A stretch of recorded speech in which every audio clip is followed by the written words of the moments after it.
എങ്ങനെയാ നമ്മൾ മരിക്കണത്? മരിക്കുമ്പോൾ എന്താ നമ്മൾക്ക് സംഭവിക്കുക? 3 ദിവസം എടുക്കും ആത്മാവിന് മറ്റൊരു ലോകവുമായിട്ട് ചേരാൻ, ശരീരം വിട്ടു കഴിഞ്ഞിട്ട്. ആ മരണം എന്ന സത്യം നിങ്ങളുടെ മുഖത്ത് നോക്കി നിൽക്കുകയാണ്. പിന്നെ എന്തിനു വേണ്ടിയാ നിങ്ങൾ മോഹങ്ങളും ആഗ്രഹങ്ങളുടെയും പുറകെ ഇങ്ങനെ പോണത്? ആ സ്വർഗം എന്നുള്ളത് ഇവിടെയാണ്. കഠോപനിഷത്ത് പറയണത് ഇങ്ങനെയാണ് ഇവിടെ ജനിച്ച് മരിക്കേണ്ടത്. കേട്ടപ്പോ പലർക്കും ആശ്വാസം. ഇനി എന്തോ ഒരു സമയം കിടക്കണു സാറേ. പണ്ട് വർഷങ്ങൾക്ക് മുമ്പ് വാജസ്രവ എന്ന് പറയുന്ന അദ്ദേഹം ഒരു നാട്ടിൽ ജീവിച്ചിരുന്നു. അദ്ദേഹം പ്രശസ്തനാവാനുള്ള കാരണം ആഹാരം എല്ലാവർക്കും കൊടുക്കുക, എല്ലാവരും ഭക്ഷണം കഴിച്ചു എന്ന് ഉറപ്പുവരുത്തുക. ഇതില് വലിയ സന്തോഷമായിരുന്നു അദ്ദേഹത്തിന്. അങ്ങനെ അദ്ദേഹം പ്രശസ്തനായി അവിടെ. കാരണം എല്ലാവരും പറയും അദ്ദേഹത്തെ പറ്റി, എല്ലാവരും ഈ നാട്ടിൽ വിശന്നിരുന്നിട്ടില്ല അദ്ദേഹം ഉള്ളതുകൊണ്ട്. അപ്പൊ അദ്ദേഹത്തിനൊരു മകൻ ജനിച്ചു, വാജസ്രവസ്. അച്ഛനേക്കാളും കേമനാവണം എന്നുള്ള ആഗ്രഹത്തോടു കൂടി അച്ഛൻ ആഹാരം മാത്രമല്ലേ കൊടുത്തിരുന്നുള്ളൂ. ഞാൻ കുറച്ചും കൂടി വലുതായി എന്തെങ്കിലും എനിക്ക് ചെയ്യണം. ഒരുപാട് സ്വത്തുവകകളൊക്കെ ഉള്ള തറവാടായതുകൊണ്ട് എന്തിനാ ഇതൊക്കെ വെച്ചോണ്ടിരുന്നിട്ട് എന്താ കാര്യം, ഇതെല്ലാം വിട്ടുകൊടുക്കാം മറ്റുള്ളവർക്ക് വേണ്ടി. അങ്ങനെ ഒരു യാഗം നടത്താൻ തീരുമാനിച്ചു. വിശ്വജിത് യാഗം, നൽകുന്നതിലൂടെ വിശ്വത്തെ ജയിക്കുക, ഇതാണ് സങ്കല്പം. അപ്പൊ അങ്ങനെ ആ യാഗം തുടങ്ങി. വന്ന എല്ലാവർക്കും എല്ലാം വിട്ടുകൊടുക്കാൻ തുടങ്ങി. ഇന്നലെ ഞാൻ പറഞ്ഞു, ഓർക്കണ്ടോ നിങ്ങൾ? 2 കാര്യങ്ങൾക്കാണ് യാഗം നടത്തുന്നത് ആളുകൾ പൊതുവെ. ഒന്ന്, തനിക്ക് വേണ്ടിയുള്ള എന്തെങ്കിലും ഒരു ഗുണം, എനിക്ക് സ്വർഗത്തിൽ പോണം, എനിക്ക് മോക്ഷം കിട്ടണം, എൻ്റെ കുടുംബത്തിന് ഐശ്വര്യം ഉണ്ടാവണം, സമൃദ്ധി ഉണ്ടാവണം, ഇതിനൊക്കെ വേണ്ടി യാഗം നടത്തുന്നവരുണ്ട്. സർവൈശ്വര്യത്തിന് വേണ്ടിയുണ്ട്. നമ്മൾ സർവൈശ്വര്യ പൂജ എന്ന് പറയും. നമുക്ക് വേണ്ടിയല്ല, ലോകത്തിന്റെ നന്മയ്ക്കായിട്ട് ഒരു യാഗം നടത്താം. ഈ ആദ്യത്തേത് നമുക്ക് എന്തെങ്കിലും ഒരു പ്രയോജനത്തിന് വേണ്ടി നടത്തുന്ന യാഗമാണെങ്കിൽ പ്രത്യേകം നമ്മൾ ശ്രദ്ധിക്കണം, അതിൽ ഒരു പോരായ്മ ഉണ്ടാവരുത്. ചെറിയ എന്തെങ്കിലും തെറ്റുകുറ്റങ്ങൾ ഉണ്ടായാൽ ആ യാഗത്തിന്റെ ഫലം കിട്ടില്ല ഉദ്ദേശിച്ച പോലെ. അപ്പൊ ഇതറിയാവുന്ന ഒരു മകനുണ്ടായിരുന്നു വാജസ്രവസിന്. ഇവിടെ നിങ്ങൾ നോക്കേണ്ട ഒരു കാര്യമുണ്ട്. എങ്ങനെയാണ് നചികേതസ് എന്ന് പറയുന്ന ഒരു കുട്ടി വന്ന് ജനിച്ചത് ഈ തറവാട്ടില്? എന്താണ് ഇതുപോലെ അറിവും ജ്ഞാനവും പക്വതയുമുള്ള ഒരു കുട്ടി ജനിക്കാനുള്ള കാരണം? എന്താണ് ആ കുടുംബം ചെയ്തു വന്നിരുന്നത്? ഇത് വലിയൊരു തിരിച്ചറിവാണ് നമുക്ക് എല്ലാവർക്കും. ദാനധർമ്മങ്ങൾ ചെയ്തു വന്ന ഒരു തലമുറയിൽ വന്ന് ജനിച്ച കുട്ടിയായതുകൊണ്ടാണ് അത് നചികേതസായത്. ദാനത്തിന്റെ മഹത്വമാണ് അവിടെ കാണിക്കുന്നത്. എത്ര വലിയതാണ് മറ്റുള്ളവർക്ക് വേണ്ടി എന്തെങ്കിലും ഈ ജീവിതത്തിൽ ചെയ്യാന്നുള്ളത്. ഒന്നുമില്ലാണ്ട് വന്നവരാണ് നമ്മൾ, ഒന്നും കൊണ്ടുപോകാനും പോണില്ല ഇവിടെ നിന്ന്. അപ്പൊ നമ്മളുടെ കയ്യിലുള്ളത് പങ്കുവെക്കുക എന്നുള്ളത് വലിയൊരു തിരിച്ചറിവാണ്.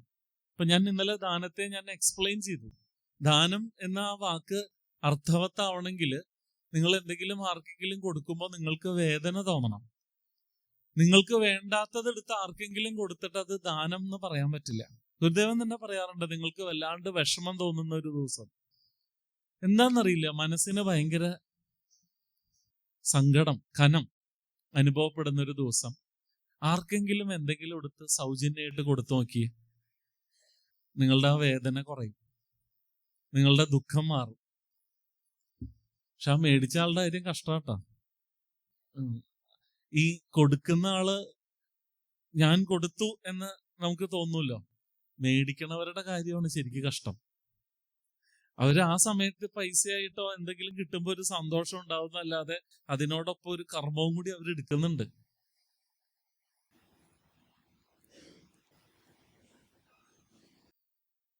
അപ്പൊ ഇത്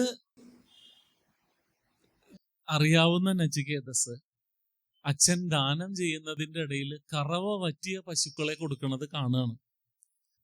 കറവ പറ്റിയ പശുക്കളെ കൊടുക്കുന്നത് കണ്ടപ്പോ നചികേതസിന് തോന്നുകയാണ്, അച്ഛൻ ഉദ്ദേശിച്ച ഫലം കിട്ടില്ലല്ലോ, അച്ഛൻ ഈ വേണ്ടാത്തതൊക്കെ കൊടുത്ത ആൾക്കാർ എന്ത് ചെയ്യും? ഇതുകൊണ്ട് അച്ഛന് ആ ഉദ്ദേശിച്ച ഫലം കിട്ടണമെങ്കിൽ വിലപ്പെട്ടതല്ലേ കൊടുക്കേണ്ടത്. അപ്പൊ എന്താണ് ഈ തറവാട്ടിലെ ഏറ്റവും വിലപ്പെട്ടത്? അച്ഛന് ഏറ്റവും ഇഷ്ടപ്പെട്ടത് എന്താണ്? അത് ഞാനാണ്. എന്നെയും എല്ലാം കൊടുക്കാൻ തീരുമാനിച്ചപ്പോ എന്നെയും കൊടുക്കേണ്ടതാണ്. അപ്പൊ ഞാൻ എപ്പോഴാണ് എന്നെ കൊടുക്കുക? ആരുടെ അടുത്തേക്കാണ് ഞാൻ പോവുക? ഇതറിയാനുള്ള ആകാംക്ഷ അച്ഛനെ ചെന്ന് ശല്യപ്പെടുത്തും. എന്നെ എപ്പോഴാ കൊടുക്കണത്? ഞാൻ എങ്ങോട്ടാ പോണേന്ന്. കുറച്ചു നേരം കഴിഞ്ഞ് ദേഷ്യം വന്നിട്ട് അച്ഛൻ അറിയാണ്ട് പറഞ്ഞു പോവും, നിന്നെ ഞാൻ മരണത്തിനാണ് കൊടുക്കണത്. നിന്നെ ഞാൻ മരണത്തിനാണ് കൊടുക്കണത് എന്ന് പറയുമ്പോൾ കുട്ടിക്ക് ഉത്തരം കിട്ടി. കുട്ടി മരണത്തിന്റെ അടുത്തേക്ക് പോവാണ്. ഇപ്പൊ ഇന്നലെ ഞാൻ പറഞ്ഞു, ഇത് കേൾക്കുമ്പോൾ പെട്ടെന്ന് നമ്മുടെ ബുദ്ധിക്ക് അങ്ങനെ വിചാരിച്ചാൽ അങ്ങോട്ട് പോകാൻ പറ്റുമോ? മരണത്തിന്റെ അടുത്ത് പറ്റും. നിങ്ങളുടെ മനസ്സ് അത്ര ഫോക്കസ്ഡ് ആണ്. നിങ്ങളൊരു മെഡിറ്റേറ്റർ ആണ്. നിങ്ങൾ കേട്ടിട്ടില്ലേ, ചില ആൾക്കാർ അവർ ഇഷ്ടമുള്ളപ്പോൾ മരിക്കാനൊക്കെ ഉള്ള കഴിവുണ്ട് അവർക്ക്. പുരാണങ്ങളിലൊക്കെ ധാരാളം പേരെ പറ്റി നമ്മൾ കേട്ടിട്ടുണ്ട്. ഭീഷ്മർക്കൊക്കെ അങ്ങനത്തെ വരം കിട്ടിയിട്ടുണ്ട്. അപ്പൊ ഈ കുട്ടിയും അച്ഛന്റെ ആഗ്രഹപ്രകാരം മരണത്തിന്റെ അടുത്തേക്ക് ചെല്ലുകയാണ്. പക്ഷെ അവിടെ ചെന്നപ്പോ അകത്തേക്ക് പ്രവേശിക്കാൻ പറ്റണില്ല. വാതിൽ അടച്ചിരിക്കുന്നു. 3 ദിവസം അവിടെ കാത്തിരിക്കുകയാണ് വാതിക്കല്. അവിടെ ശാസ്ത്രീയമായ കാര്യങ്ങളാണ് പിന്നെ ഗുരുദേവൻ പറയണത്. നമ്മളുടെ മരണവുമായിട്ട് ഈ സംഭവത്തിന് വളരെ അടുത്ത ബന്ധമുണ്ട്. എങ്ങനെയാ നമ്മൾ മരിക്കണത്? മരിക്കുമ്പോൾ എന്താ നമ്മൾക്ക് സംഭവിക്കുക? സെൻസ് ഓഫ് ടച്ച്, ശരീരത്തിൽ ഒരു മരവിപ്പ് ബാധിക്കും. തൊട്ടാൽ അറിയില്ല ആരും. പിന്നെ ആദ്യത്തെ ഇന്ദ്രിയം അതാണ് പോണത്. ടേസ്റ്റ്, രുചിക്കാനുള്ള കഴിവ് നഷ്ടപ്പെടും. സ്മെൽ, മണക്കാനുള്ള കഴിവ് പോകും. സൈറ്റ്, കാഴ്ച ഇല്ലാണ്ടാവും. അവസാനമാണ് ശബ്ദം പോണത്. ഓരോരോ ഇന്ദ്രിയങ്ങളും മനസ്സിൽ നിന്നും വേർപെട്ട് അങ്ങോട്ട് പോകും. പിന്നെ ആ മനസ്സും ശരീരവും മാത്രമായി. അതുകൊണ്ടാണ് ഇന്നലെ പറഞ്ഞു, മനസ്സിൽ തീവ്രമായ എന്തെങ്കിലും ആഗ്രഹങ്ങളോ ഇച്ഛയോ വെറുപ്പോ ഉണ്ടെങ്കിൽ അത് സാധിക്കാനുള്ള തരത്തിലുള്ള ഒരു ജന്മമാണ് പിന്നെ എടുക്കുക ശരീരം. ആ മനസ്സ് പോയിട്ട് മനസ്സ് സ്വതന്ത്രമാവുമേ. ആ ശരീരം വിട്ട് അങ്ങോട്ട് ഫ്രീ ആവും. ഇന്നലെ പറഞ്ഞില്ലേ, കൂട് തുറന്നു വിട്ട പക്ഷിയെ പോലെയാണ് മരിക്കുമ്പോൾ ആത്മാവ് അങ്ങോട്ട് മോചിതമാവും. പക്ഷെ മനസ്സിന്റെ ഉള്ളിലെ ശക്തി കൂടുതലാണെങ്കിൽ ആത്മാവിനെ വിടില്ല മനസ്സ്. മനസ്സെന്ത് ചെയ്യും? ആത്മാവിനെ കൊണ്ടുപോയി ആ ബാക്കിയുള്ള ആഗ്രഹം തീർക്കാനുള്ള തരത്തിലുള്ള ഒരു ശരീരത്തിൽ കൊണ്ടുപോയി കയറ്റാൻ നോക്കും. ഗുരുദേവൻ പറയുന്നുണ്ട്, എങ്ങനെയാണ് ഒരു ജന്മം ഉണ്ടാവണം? ഒരു കുട്ടി ജനിക്കണത് ഈ പെണ്ണിനെയും ചെക്കനെയും തമ്മിൽ കാണിക്കണതൊക്കെ ഈ ആത്മാവിന്റെ പണിയാണ്. പെണ്ണ് കാണാൻ കൊണ്ടുപോകണു, കാരണം അവൻ അവിടെ വന്ന് ജനിക്കണം ആ പരിസരത്ത്. അപ്പൊ ഇവരുടെ പണിയാണ് ഈ ചെക്കനെയും പെണ്ണിനെയും തമ്മിൽ അടുപ്പിക്കുക, അവിടെ വന്ന് ജനിക്കുക. എന്നിട്ട് ഗുരുദേവൻ ചോദിക്കുന്നുണ്ട്, ആദ്യത്തെ കുട്ടി ജനിച്ചു കഴിയുമ്പോ പല ഭാര്യയ്ക്കും ഭർത്താവിനും തോന്നാറുണ്ട്, ഞാൻ എന്തിനാ ഇതിനെ കല്യാണം കഴിച്ചത്, എന്തിനായിരുന്നു എന്ന് തോന്നാറുണ്ട്. ഇവിടെ ഇല്ല, വിദേശത്തൊക്കെ. ഇവിടെ ഉണ്ട്, പക്ഷെ കാണിക്കൂല നമ്മള്. അച്ഛനും അമ്മ എന്ത് വിചാരിക്കും, പേടിച്ചിട്ട് മറ്റുള്ളവരെന്ത് പറയും എന്നൊക്കെ വെച്ച് നമ്മൾ എങ്ങനെയാലും പോട്ടെ, അടുത്തത് ജനിച്ചു കഴിയുമ്പോഴേക്കും ശരിയാവും എന്നൊക്കെ പറഞ്ഞ് അങ്ങനെ അങ്ങോട്ട് പോകും നമ്മള്. പക്ഷെ ഗുരുദേവൻ പറയണു, പലപ്പോഴും നമ്മുടെ ഉള്ളിൽ തോന്നും, ഞാൻ എന്തിനാ ഇയാളെ കല്യാണം കഴിച്ചത്, എന്തായിരുന്നു ഒരു ആവശ്യം എന്നൊരു തോന്നല് വരും. കാരണം എന്താ, ഈ ജനിച്ച കുട്ടിയുടെ പണിയായിരുന്നു ഇവരെ തമ്മിൽ അടുപ്പിക്കല്. അതിനെവിടെയോ ഒന്ന് ജനിക്കണം.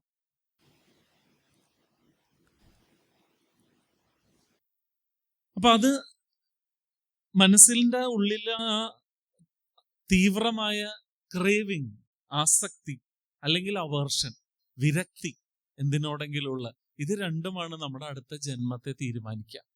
ഇതിൽ നിന്ന് മുക്തമായാൽ മാത്രമേ അടുത്ത മോക്ഷം എന്നുള്ള സാധനത്തെ പറ്റി നിങ്ങൾ ചിന്തിക്കേണ്ട കാര്യമുള്ളൂ. അതുകൊണ്ടല്ലേ കാശിക്ക് പോകുമ്പോ എന്താ പറയാ, കാശിക്ക് പോകുമ്പോ നിങ്ങൾ അവിടെ എന്തെങ്കിലും ഉപേക്ഷിക്കണം. ആരോടാ പറയാറുള്ളത്? ചെറുപ്പക്കാരോട് പറയാറില്ല, കുറച്ച് പ്രായമായിട്ടുള്ള ആൾക്കാരോട് പറയും, നിങ്ങൾ കാശിക്ക് പോയാൽ അവിടെ എന്തെങ്കിലുമൊക്കെ ഡ്രോപ്പ് ചെയ്യാം. ഇപ്പൊ എൻ്റെ അമ്മ കാശിക്ക് പോയപ്പോ അമ്മ പപ്പടം വേണ്ടാന്ന് വെച്ചു. പപ്പടം ഇനി ഞാൻ തൊടില്ല, വലിയ ഇഷ്ടമുള്ളതായിരുന്നു അമ്മ. പക്ഷെ അമ്മ തിരിച്ചു വന്നിട്ട് മറ്റേ വേറെ വറുത്ത സാധനങ്ങൾ, മറ്റേ ഫ്രയംസ്, ചക്രം പോലെ ഇരിക്കുന്ന സാധനമൊക്കെ ഇല്ല, അതൊക്കെ വറുത്ത് തിന്നും പപ്പടത്തിന് പകരം. പപ്പടം മാത്രമേ കഴിക്കാതിരിക്കുള്ളൂ. അങ്ങനെയല്ല, നമ്മള് കാശിക്ക് പോയിട്ട് ഇനി ഞാൻ പാവയ്ക്ക തൊടൂല, അതുകൊണ്ട് കാര്യമില്ല. നമുക്ക് ഇഷ്ടമില്ലാത്തൊരു സാധനം ഉപേക്ഷിച്ചിട്ട് കാര്യമില്ല. തീവ്രമായി നമുക്ക് വേണമെന്ന് തോന്നുന്ന എന്തെങ്കിലും ഡ്രോപ്പ് ചെയ്യാൻ പറ്റണം. എന്താണ് അതിന്റെ സന്ദേശം? നിങ്ങൾ പോവാനായിട്ട് തയ്യാറെടുപ്പ് തുടങ്ങണം. നിങ്ങളുടെ ലഗേജ് ഒക്കെ കുറയ്ക്കണം. നിങ്ങളൊരു യാത്രയ്ക്ക് പോവാറായി, സമയമായി. അതാണ് കഠോപനിഷത്ത് പറയുന്നുണ്ട്, എങ്ങനെ വേണം ഈ ഭൂമിയിൽ ജനിച്ച് ജീവിച്ച് മരിക്കാൻ എന്ന് പറയുന്നുണ്ട് കഠോപനിഷത്ത്. ശ്രദ്ധിച്ചു കേട്ടോളൂ. ആദ്യത്തെ 25 വർഷം പഠിക്കുക, കണ്ടും കേട്ടും കോളേജും സ്കൂളിലും ഒക്കെ പോയി എന്തൊക്കെയാണോ, എങ്ങനെയാണ് ഈ ജീവിതം, എന്താണ് ഈ ലോകം എന്ന് പഠിക്കുക. രണ്ടാമത്തെ 25 വർഷം സുഖമായിട്ട് ജീവിക്കുക, കുടുംബവും കുട്ടികളും ഒക്കെ ആയിട്ട്, ജോലിയും ഒക്കെ ആയിട്ട് സുഖമായിട്ട് ജീവിക്കുക. മൂന്നാമത്തെ 25 വർഷം സേവനത്തിലേക്ക് തിരിയണം. എന്താണ് സേവനം? എന്റെ മക്കള് എന്റെ കുടുംബം എന്നും പറഞ്ഞ് പിന്നെ ഇരിക്കരുത്. ഇരുന്നാൽ നിങ്ങൾ അവരെ കുറിച്ച് ഓർത്ത് വേദനിക്കേണ്ടി വരും. അവരെയും ഉപേക്ഷിക്കേണ്ട ഒരു സമയമുണ്ട്. 10-25 കൊല്ലം അവരെ നോക്കി വളർത്തി ഒരു നിലയിലാക്കിയില്ലേ, മതി. ഇനി നിങ്ങൾ എല്ലാവരുടെയും കാര്യത്തിൽ കുറച്ച് ശ്രദ്ധിക്കുക. എല്ലാവരുടെ അച്ഛനും അമ്മയാവും. പിന്നെയും സ്വന്തം മക്കളെന്ന് പറഞ്ഞ് മാത്രം ഇരിക്കുന്നവരാണ് വിഷമിക്കേണ്ടി വരിക. ആ സേവന സന്നദ്ധരാവുന്നവർക്ക് വിഷമിക്കേണ്ടി വരില്ല. സമൂഹത്തിന് വേണ്ടി എന്തെങ്കിലും ചെയ്യണം. നാലാമത്തെ 25 വർഷം സന്യാസം. എനിക്കൊന്നും വേണ്ട, ഞാൻ ഒന്നുമല്ല. തയ്യാറെടുക്കുക പോവാനായിട്ട്. കഠോപനിഷത്ത് പറയണത് ഇങ്ങനെയാണ് ഇവിടെ ജനിച്ച് മരിക്കേണ്ടത്. ഇത് കേട്ടപ്പോ പലർക്കും ആശ്വാസവും, നീ എന്തോ ഒരു സമയം കിടക്കണു സാറേ. ഇതെന്ന് വെച്ചാൽ കഠോപനിഷത്ത് നടക്കുമ്പോ മനുഷ്യന്റെ ആയുസ് 100 വർഷമായിരുന്നു. ഇപ്പൊ അതാണോ? അപ്പൊ അതനുസരിച്ച് പലതും തുടങ്ങേണ്ട സമയമായി പലർക്കും. കേട്ടോ, ഒരു 25 കൊല്ലം അങ്ങോട്ട് കുറഞ്ഞു നമ്മളുടെയൊക്കെ ആയുസില്. അന്നത്തെ ആയുസല്ല. ഇങ്ങനെ വേണം ഇവിടുന്ന് പോവാൻ എന്നാണ് പറയണത്. അപ്പൊ ഇന്നലെ അതുകൊണ്ടാണ് ഞാൻ പറഞ്ഞത്, എല്ലാം ഉപേക്ഷിച്ചിട്ടുണ്ടാവും. നമ്മൾ ഒരുമാതിരിപ്പെട്ട എല്ലാം ഉപേക്ഷിച്ചിട്ടുണ്ടാവും. ഗുരുദേവൻ പറയുന്നുണ്ട്, ഈ വളർത്തു മൃഗങ്ങള്, പേരക്കുട്ടികള്, ഇതിനോടൊക്കെയാണ് ഒട്ടാനുള്ള സാധ്യത അവസാന കാലത്ത്. വിദേശികളാണ്, പ്രത്യേകിച്ച് വളർത്തു മൃഗങ്ങളെയാണ് ഇവര് കല്യാണം കഴിക്കുക, മക്കളുണ്ടാവും. മക്കള് പറയണത് ഇഷ്ടമല്ല, ഭാര്യ പറയണത് ഇഷ്ടമല്ല, ഭർത്താവ് പറയണത് സഹിക്കാൻ പറ്റാണ്ട് എല്ലാം ഉപേക്ഷിക്കും. എന്നിട്ട് അവസാനം ഒരു പട്ടിയെ പൂച്ചയെ മേടിക്കും. എന്നിട്ട് പട്ടിയുടെ വായിൽ ഒരു സാധനം ഇടും, അതിന് കുറയ്ക്കാനും പറ്റൂല. എന്നിട്ട് അതിനെയും കൊണ്ട് നടക്കും. അതാവുമ്പോ ഇങ്ങോട്ടൊന്നും പറയൂല്ലോ, അങ്ങോട്ട് പറയണൊക്കെ കേട്ടോളും. അപ്പൊ ഇതുങ്ങളോടാണ് അവസാന കാലത്ത് വിദേശികൾക്ക് മിക്കവാർക്കും ഒരു അറ്റാച്ച്മെന്റ് വരണത്. അപ്പൊ ഗുരുദേവൻ പറയാം, അവസാന കാലത്ത് നിങ്ങൾ ഇങ്ങനെയുള്ള എല്ലാം പേരക്കുട്ടിയൊക്കെ എടുത്ത് ഓമനിച്ചോ ലാളിച്ചോ, പക്ഷെ അത് എനിക്ക് ഇതിനെ കാണാണ്ട് പറ്റൂല, ഇല്ലാണ്ട് പറ്റൂല എന്നുള്ള ബന്ധനത്തിലേക്ക് വരരുത്. വന്ന നിങ്ങളുടെ കാര്യം കഷ്ടമാണ്. അത് കഠോപനിഷത്തെ ഓർമ്മപ്പെടുത്തുന്നുണ്ട്. പേരക്കുട്ടിന്ന് എടുത്തു പറയുന്നുണ്ട്, മോക്ഷത്തിന് തടസ്സം നിൽക്കാൻ സാധ്യതയുള്ള ഒരു സാധനമാണെന്ന്. അപ്പൊ ഇതെല്ലാം ഉപേക്ഷിച്ച് നമ്മൾ ഇവിടുന്ന് പോവാണ്. അപ്പൊ 3 ദിവസം എടുക്കും ആത്മാവിന് മറ്റൊരു ലോകവുമായിട്ട് ചേരാൻ, ശരീരം വിട്ടു കഴിഞ്ഞിട്ട്. ശരീരം വിട്ടിട്ടും അത് ഇവിടെയൊക്കെ ചുറ്റിപ്പറ്റി നിൽക്കും. അത് മനസ്സിലാവാനായിരിക്കും ഗുരുദേവൻ പറയുന്നുണ്ട്, നിങ്ങൾ ശ്രദ്ധിച്ചിട്ടുണ്ടോ, വേണ്ടപ്പെട്ട ആരെങ്കിലും മരിച്ചാല് 3 ദിവസം നിങ്ങൾക്ക് കനത്ത ദുഃഖമായിരിക്കും. സഹിക്കാൻ പറ്റില്ല, നിങ്ങൾക്ക് വെള്ളം കുടിക്കണം എന്നൊന്നും തോന്നില്ല. 3-ാമത്തെ ദിവസമാണ് നിങ്ങൾ എഴുന്നേറ്റ് ഒരു കട്ടൻ ചായ കുടിക്കുന്നത്. പതുക്കെ നിങ്ങൾ പൊരുത്തപ്പെടാൻ തുടങ്ങി സാഹചര്യമായിട്ട്. കാരണം 3 ദിവസം ആത്മാവ് ഉണ്ട്, അവിടെയൊക്കെ ചുറ്റിപ്പറ്റിയുണ്ട്. പിന്നെ നിങ്ങൾക്ക് ഒരു 11 ദിവസം 14 ദിവസം തന്നിട്ടുണ്ട്. വിഷമിക്കുവോ, സങ്കടപ്പെടുവോ, കുളിക്കണ്ട, നനയ്ക്കണ്ട, അമ്പലത്തിൽ പോണ്ട, കല്യാണത്തിന് പോണ്ട, ഒരു ചടങ്ങിനും പോണ്ട, പുറത്തിറങ്ങണ്ട, നെഞ്ചത്തിടിക്കോ കരയോ എന്ത് വെള്ളം ചെയ്തോ. പക്ഷെ 14 ദിവസം കഴിഞ്ഞ, അല്ലെങ്കിൽ 15 ദിവസം കഴിഞ്ഞ നല്ലൊരു സദ്യം വെച്ച് നാട്ടുകാർക്കൊക്കെ വിളിച്ചു കൊടുത്ത് സന്തോഷമായിട്ട് അവനവന്റെ കാര്യം നോക്കി പൊക്കോളണം. പിന്നെ അയാളെയും ഓർത്തോണ്ടിരിക്കരുത്, അത് തല്ലുകൊള്ളാത്തതിന്റെ സൂക്കേടാ. അടുത്ത ടിക്കറ്റ് എടുത്തിരിക്കണവരാ നമ്മള്. നമ്മുടെ സ്റ്റോപ്പ് എപ്പോഴാ വന്നേന്ന് അറിയാൻ പാടില്ല. പിന്നെ അയാള് പോയേന്ന് പറഞ്ഞോണ്ടിരിക്കും. 15 ദിവസം തന്നിട്ടുണ്ട് കരയാൻ, അത് മതി. നമ്മളുടെ കാർന്നോന്മാർക്ക് അറിയായിരുന്നു അത്. അതുകൊണ്ടാണ് ഈ ചില സ്ഥലത്തൊക്കെ കല്യാണ സദ്യയെക്കാളും കേമമാണ് അടിയന്തരത്തിന്റെ സദ്യ. കല്യാണത്തെക്കാളും ആഘോഷിക്കേണ്ടതാണ്. ഒരാൾ രക്ഷപ്പെട്ടു, അയാള് സ്വതന്ത്രനായി, കൂട് വിട്ടിറങ്ങിയ ആള്. ഇനി അയാളെ പിടിച്ചു വിടാണ്ട് പിടിച്ചു വലിച്ചുകൊണ്ടിരിക്കരുത്. ഇത് നമ്മൾ തിരിച്ചറിയാം. അപ്പൊ നചികേതസ് 3 ദിവസം അവിടെ കാത്തിരുന്നു.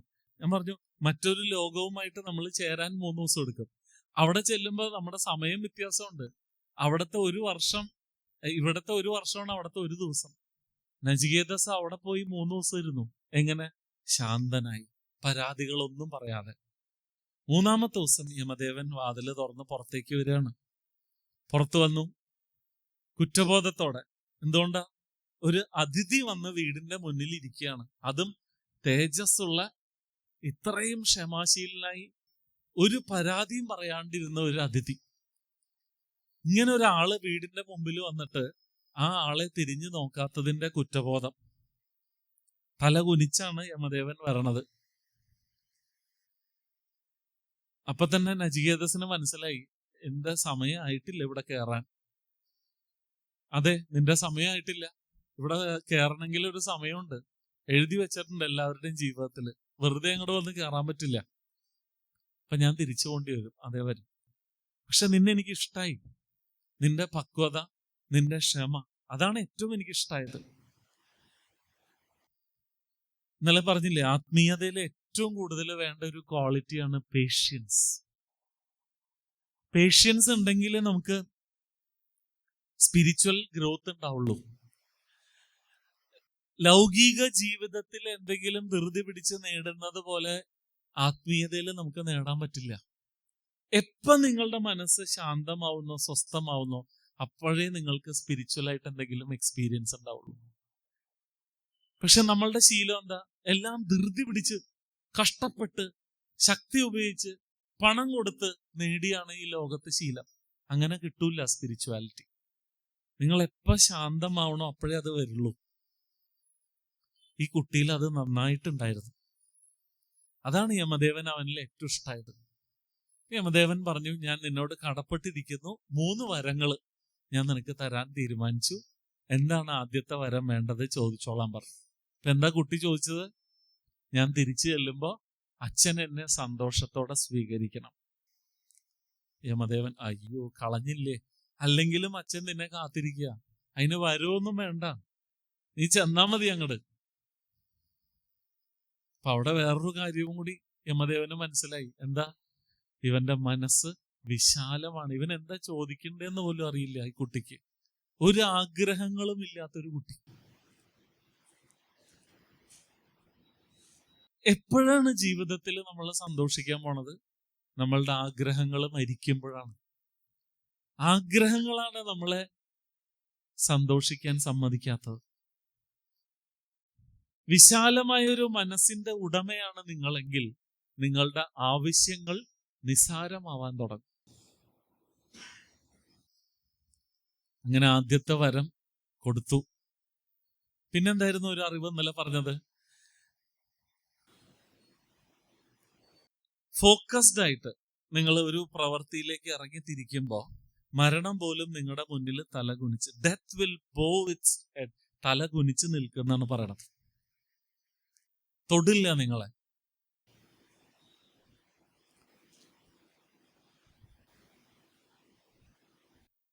അപ്പൊ ദാനധർമ്മം ചെയ്ത ഒരു തലമുറയിൽ നിന്ന് വന്ന് ജനിച്ച കുട്ടി, അതാണ് നചികേതസ്.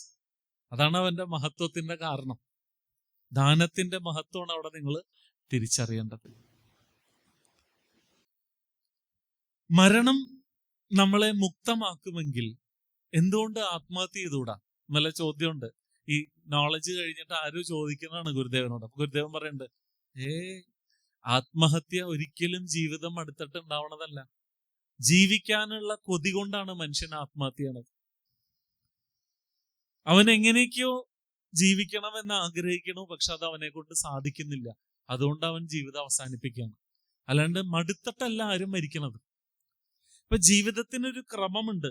ആ ക്രമത്തിനനുസരിച്ച് പോയി വേണം മരണത്തെ സ്വീകരിക്കാൻ. അല്ലാണ്ട് നമുക്ക് തോന്നുമ്പോൾ പെട്ടെന്നുണ്ടായ ഒരു വൈകാരികമായ അവസ്ഥയിൽ പെട്ടെന്ന് ഇത് അവസാനിപ്പിക്കാൻ പാടില്ല. ഇപ്പൊ ഇത്രയും കാര്യങ്ങളാണ് ഇന്നലെ പറഞ്ഞത്. ഇനി നമ്മൾ ഇന്ന് രണ്ടാമത്തെ വാരത്തിലേക്ക് കടക്കാൻ പോവാണ്. അതിനു മുമ്പ് നമുക്ക് ശാന്തി മന്ത്രം ചൊല്ലാം. എല്ലാവർക്കും കൈകൾ തൊഴുതു പിടിച്ച് കണ്ണുകൾ അടച്ചു വെക്കാം. ദീർഘശ്വാസത്തേക്ക് എടുക്കാം.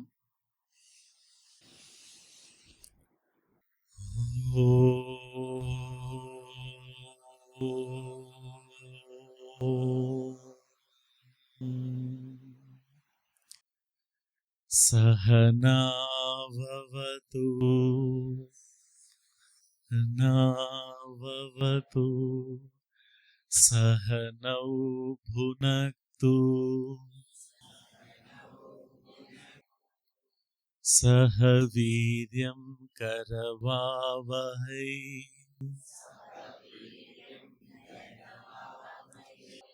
തേജസ്വിനാവതീതമസ്തു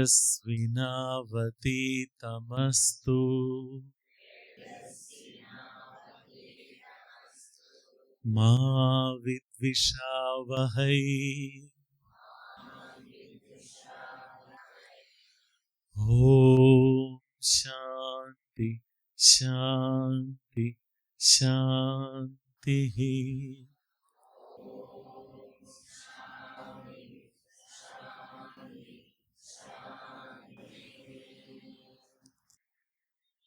സാവകാശം കണ്ണുകൾ തുറക്കാം.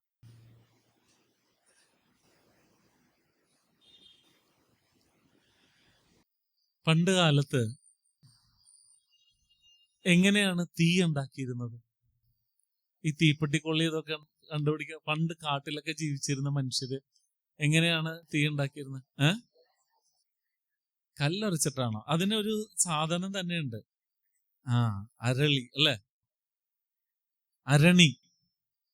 അതിങ്ങനെ കടഞ്ഞ് കടഞ്ഞ് കടഞ്ഞ് കടഞ്ഞ് കടഞ്ഞ് അതിങ്ങനെ ചൂടാ എന്തെങ്കിലും വൈക്കോലോ എന്തെങ്കിലും ഇട്ട് കൊടുക്കും. അതിൽ കയറിയാണ് ഈ തീ പിടിക്കുക. ഇതുപോലെയാണ് രണ്ട് സാധനങ്ങൾ തമ്മിൽ ഒരയുമ്പോഴാണ് അഗ്നി ഉണ്ടാവുന്നത് എങ്കിൽ ഗുരുവും ശിഷ്യനും കണ്ടുമുട്ടുമ്പോ അവര് തമ്മിൽ നടക്കുന്ന സംവാദത്തിലാണ് ജ്ഞാനം എന്ന അഗ്നി ഉണ്ടാവുന്നത്. അതാണ് ഇവിടെ യമദേവനും നചികേതസും തമ്മിൽ കണ്ടുമുട്ടിയപ്പോ സംഭവിക്കുന്നത്. ഇവര് തമ്മിൽ നടക്കുന്ന സംവാദത്തിലാണ് ജ്ഞാനം എന്ന അഗ്നി ജ്വലിക്കുന്നത്. ജ്ഞാനം അഗ്നിയുമായി ബന്ധമുണ്ട് ശരിക്കും. ഈ അഗ്നി എന്ന് പറയുന്നത് വളരെ വലിയൊരു സംഭവമാണ്. മനുഷ്യനും മൃഗങ്ങളും തമ്മിലുള്ള വലിയൊരു വ്യത്യാസം എന്താ അറിയോ? അഗ്നിയെ നിയന്ത്രിക്കാനുള്ള കഴിവാണ് മൃഗങ്ങളിൽ നിന്നും വ്യത്യസ്തനാക്കുന്നത് മനുഷ്യനെ. മൃഗങ്ങൾക്ക് തീ എന്ത് ചെയ്യണമെന്ന് അറിയാൻ പാടില്ല, ഭയങ്കര പേടിയാ. മനുഷ്യൻ അതിനെ നിയന്ത്രിക്കാൻ പഠിച്ചു. അതാണ് മൃഗങ്ങളെക്കാളും മനുഷ്യൻ മിടുക്കനാവാൻ കാരണം. അപ്പൊ ഒരു ശരിയായ ഗുരുവും ശിഷ്യനും തമ്മിൽ കണ്ടുമുട്ടിയപ്പോ, അർജുനനും ഭഗവാനും കൃഷ്ണനും തമ്മിൽ കണ്ടുമുട്ടിയപ്പോ, അഷ്ടവക്രനും ജനകനും തമ്മിൽ കണ്ടുമുട്ടിയപ്പോൾ, ഇങ്ങനെയുള്ളവർ തമ്മിൽ കണ്ടുമുട്ടുമ്പോൾ അവര് തമ്മിൽ ഒരു ഒരസലുണ്ടാവും. അതിൽ നിന്നും പുതിയ അറിവ് ഉണ്ടാവുകയാണ് ഈ ലോകത്ത്. ഇനി 3 തരം ശിഷ്യരാണുള്ളത്. ഗുരുദേവൻ പറയാണ് 3 തരം ശിഷ്യരാണുള്ളത്. ഒന്ന്, ഗുരു എന്താണോ ആഗ്രഹിക്കുന്നത്, ഗുരു അത് ആവശ്യപ്പെടുന്നതിന് മുമ്പ് അത് അറിഞ്ഞു ചെയ്യുന്നവൻ. ഗുരു ആഗ്രഹിക്കുന്ന കാര്യം ഗുരു ആവശ്യപ്പെടുന്നതിന് മുൻപ് തന്നെ അറിഞ്ഞ് പ്രവർത്തിക്കുന്ന ഒരു ശിഷ്യൻ. രണ്ടാമത്തത്, ഗുരു ആവശ്യപ്പെടുന്ന കാര്യം അക്ഷരം പ്രതി അനുസരിച്ച് അതേപോലെ ചെയ്യുന്നവൻ. മൂന്നാമത്തെ ശിഷ്യൻ, ഗുരു എന്ത് പറഞ്ഞാലും അവന് തോന്നണത് ചെയ്തുകൊണ്ടിരിക്കും. ഇങ്ങനെ 3 തരത്തിൽ. ഇതും അവനും ശിഷ്യൻ തന്നെയാണ്. അവനെയും ഗുരു ഒഴിവാക്കുന്നില്ല. ഗുരു ആഗ്രഹിക്കണതും ചെയ്യില്ല, പറയണതും അനുസരിക്കില്ല. അവന് തോന്നണത് അവൻ ചെയ്തുകൊണ്ടിരിക്കും. നചികേതസ് ഈ മൂന്നാമത്തതല്ല. നചികേതസ് പറയും, ഞാൻ എൻ്റെ അച്ഛൻ എൻ്റെ ഗുരുവും കൂടി. അച്ഛൻ എന്നോട് മരണത്തിന്റെ അടുത്തേക്ക് പോവാൻ പറഞ്ഞു. ഞാൻ ആ ഗുരുവിന്റെ വാക്കുകൾ അനുസരിച്ചു മരണത്തിന്റെ അടുത്തേക്ക് പോയി. അവിടെ ചെന്നു. ഞാൻ എൻ്റെ ഗുരുവിന്റെ വാക്ക് അനുസരിച്ചാണ് ഇവിടെ വന്നത്. അവിടെ തുറന്നിട്ടുണ്ടോ ഇല്ലയോ എന്നുള്ളതൊന്നും എനിക്ക് പ്രശ്നമില്ല. ഞാൻ വളരെ ശാന്തനായിട്ടാണ് ഇവിടെ ഇരിക്കുന്നത്. നചികേതസിന്റെ പ്രത്യേകത എന്ന് പറയുന്നത്, യമദേവൻ കണ്ടത് ആഗ്രഹങ്ങളില്ലാത്ത കുട്ടി. അതാണ് അവന്റെ മറ്റൊരു പ്രത്യേകത. ഒന്ന്, ക്ഷമയുള്ളവൻ. രണ്ട്, ആഗ്രഹങ്ങളില്ലാത്ത ഇതുപോലൊരു കുട്ടിയെ കാണാൻ കിട്ടില്ല. അതുകൊണ്ട് യമദേവൻ പോലും അവന്റെ മുന്നിൽ തലകുനിച്ചു. ഈശ്വരനാണ് യമദേവൻ.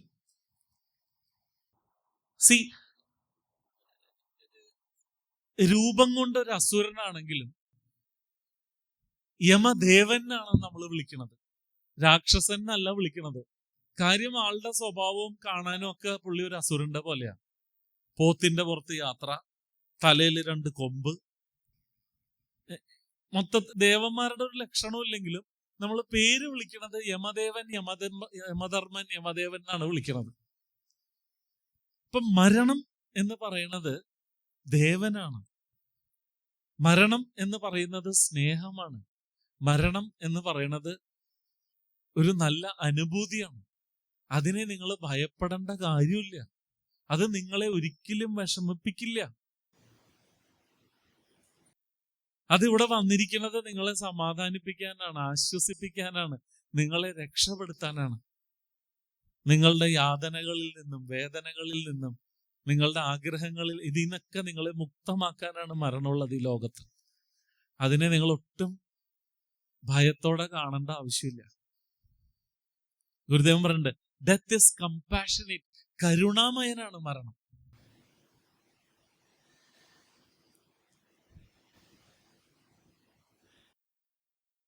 ആദ്യത്തെ വരം കുട്ടി ചോദിച്ചു, അച്ഛൻ എന്നെ സന്തോഷത്തോടെ സ്വീകരിക്കണം. അപ്പൊ തന്നെ യമദേവൻ ഒരു കാര്യം മനസ്സിലായി. എന്താ? പാവം, ഇവനോട് ഇനി ഞാൻ ഒരു വരം ചോദിച്ചാൽ ഇവൻ എന്താ ചോദിക്കേണ്ടതെന്ന് പോലും അറിയില്ല. പാവം കുട്ടി. അവൻ അറിഞ്ഞെന്തെങ്കിലും കൊടുക്കണം, അതാണ് വേണ്ടത്. ഇപ്പൊ എന്താ അറിഞ്ഞു കൊടുക്കാൻ പറ്റുക? അറിഞ്ഞ ഒരാൾക്ക് എന്താ കൊടുക്കേണ്ടത്? നമുക്കൊക്കെ എന്താ വേണ്ടേ ജീവിതത്തില്? എന്ത് വേണം? ഇപ്പൊ നിങ്ങളോട് ഒരാൾ നിങ്ങൾക്ക് അറിഞ്ഞു തരണമെങ്കിൽ അത് എന്തായിരിക്കണം? നിങ്ങൾ ആലോചിച്ച് നോക്കൂ. എന്താ പറഞ്ഞ മോള്? സ്നേഹം വേണമെന്ന്. പാവം കുട്ടി, ആരും സ്നേഹിക്കണല്ലോ അവളെ. അമ്മമ്മ സ്നേഹിക്കണല്ലേ?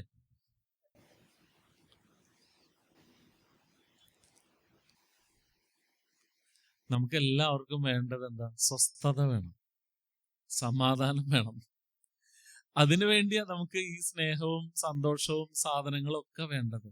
സ്വസ്ഥത വേണം, സമാധാനം വേണം ജീവിതത്തിൽ. ആർക്കാണത് നിങ്ങൾക്ക് തരാൻ പറ്റുക? ആലോചിച്ച് നോക്കൂ. നിങ്ങൾ അത് അന്വേഷിച്ച് നടക്കുക ലോകം മുഴുവൻ. ഇവിടെ വന്നേക്കണ അതിന് വേണ്ടിയിട്ടാ. ഇനി ഇതെങ്ങാനും കേട്ടിട്ട് സ്വസ്ഥത കിട്ടുമെങ്കിൽ നോക്കട്ടെ. രാത്രി ഇനി ബസ് കയറി വന്നു പോയാലും വേണ്ടില്ല, 2 ദിവസം സീരിയൽ ഉപേക്ഷിച്ചാലും വേണ്ടില്ല. സ്വസ്ഥത കിട്ടുമോന്ന് അറിയില്ലല്ലോ, പോയി നോക്കാം.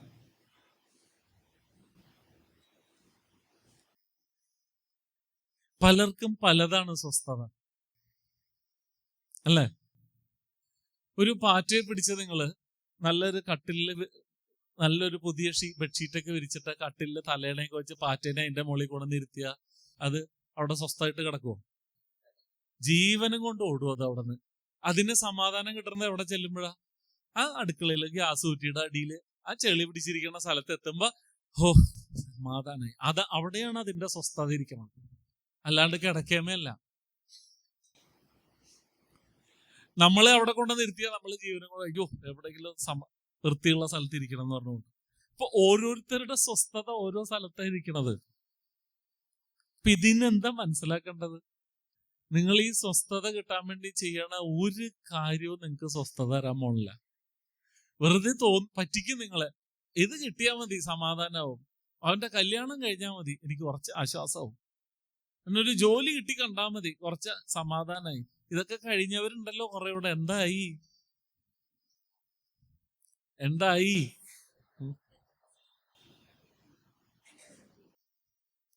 അതാണ് നചികേതസ്. ആഗ്രഹങ്ങൾ ഇല്ലാണ്ടാവുമ്പോഴേ സ്വസ്ഥത ഉണ്ടാവുള്ളൂ. അതിനെന്ത് വേണം? പുള്ളി കൊണ്ടുപോണം, എന്നാലേ ഇത് ഇല്ലാണ്ടാവുള്ളൂ. അവിടെയാണ് മരണം കരുണയുള്ളവരാണെന്ന് പറയണത്. ആ മരിച്ചാ തീർന്നു, പിന്നെ ആഗ്രഹിക്കൂലല്ലോ, പിന്നെ കഴിഞ്ഞു. അതാണ് സ്വസ്ഥത. മരണമാണ് സ്വസ്ഥത. അതുവരെ എന്തൊക്കെ പറഞ്ഞിട്ട് ഒരു കാര്യമില്ല. ഈ അറിവ് എന്ന് പറയുന്ന സംഗതി കേട്ടാലൊന്നും അത് ഉള്ളില് ഉറയ്ക്കാൻ പോണില്ല. കഠോപനിഷത്തിൽ തന്നെ പറയുന്നുണ്ട്. യമദേവൻ ചോദിക്കുന്നുണ്ട് കഠോപനിഷത്തില്, എങ്ങനെ തോന്നി നിങ്ങൾക്ക് ഇത് കേൾക്കാൻ ഇവിടെ വരാൻ? അത്ഭുതം തന്നെ. സമ്മതിക്കണം നിങ്ങളെ, ഇത് കേൾക്കാൻ ഇവിടെ വരാൻ തോന്നണമെങ്കിൽ ഒരു ഭാഗ്യം ചെയ്യണം, ഒരു പുണ്യം വേണം.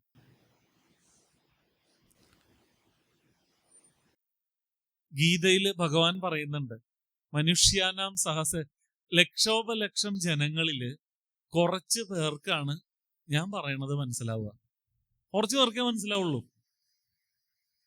അതിൽ തന്നെ അപൂർവം ചിലരാണ് ആ പറയുന്നതനുസരിച്ച് ജീവിക്കുക. അതിലും ചുരുക്കം പേർക്കാണ് ഞാൻ ആരാണെന്ന് തിരിച്ചറിയുക. എനിക്ക് പോലും അത്ഭുതമാണ് എങ്ങനെ അവർക്ക് എന്നെ മനസ്സിലായി എന്നുള്ളത്. ഭഗവാന് പോലും അത്ഭുത, എങ്ങനെ ഇവൻ എന്നെ മനസ്സിലായി എന്നുള്ളത്. അതാണ് സത്യം. എന്തറിവും കേൾക്കാം, വായിക്കാം. പക്ഷെ അത് ആ ജ്ഞാനം, അത് വിസ്ഡം, അത് ശരിക്കും വിസ്ഡം ആവണത് എപ്പോഴാണെന്നറിയാം? അത് നമ്മൾ അതിൽ ജീവിക്കാൻ തുടങ്ങുമ്പോഴാ. ഞാനിപ്പോ നിങ്ങളുടെ അടുത്ത് പറഞ്ഞു ആഗ്രഹങ്ങൾ ഇല്ലാണ്ടാവുമ്പോഴാണ്. ഇല്ലാണ്ടാവോ? അത് കേട്ടോ, ആ ശരിയാട്ടോ സാറ് പറഞ്ഞൊക്കെ ശരിയാ എന്ന് പറഞ്ഞ അപ്പൊ തന്നെ തുടങ്ങും ആഗ്രഹം. കഴിഞ്ഞിട്ട് വേണം എനിക്ക് മറ്റേ.